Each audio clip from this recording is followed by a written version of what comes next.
Hello again, this is Nancy Christy-Moore, and today I'm going to demonstrate for you the effects of the resist on watercolors. And what we mean by resist, I'll have to show you here. It's easier to show you than to tell you. Here we have our watercolor that has been painted and it's fully dry. You cannot use a resist technique until the watercolor is dry. That's the first thing you have to remember. The second thing is you use dry media. So in this case we're going to be using oil pastels, Caran d'Ache, and a wax crayon. First I'm going to use the wax crayon and I'm going to just make some lines. If you'll notice, you can't see anything that I'm drawing because the wax is clear. This is really fun.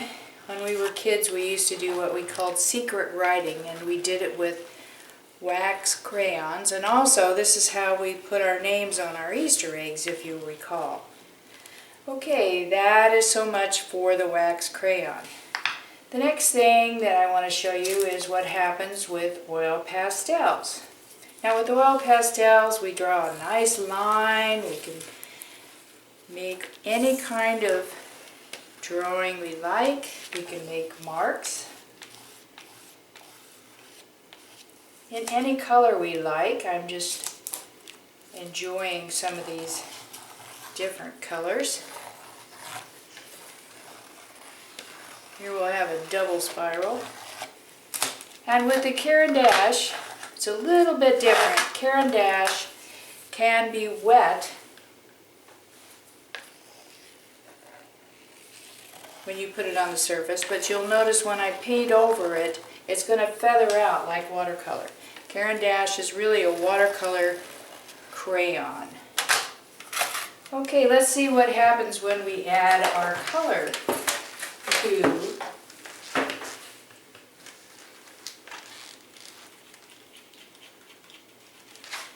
we'll add a bright red here and see.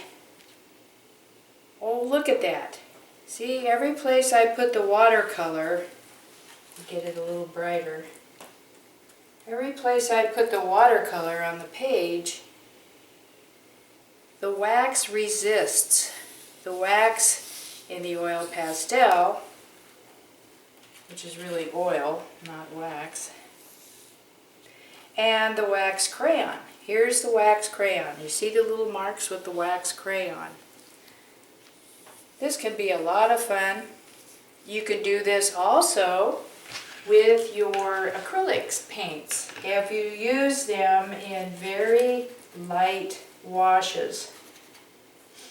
I'm using watercolor today because it's just really easier to demonstrate. Look what happens down here. Look at this spiral.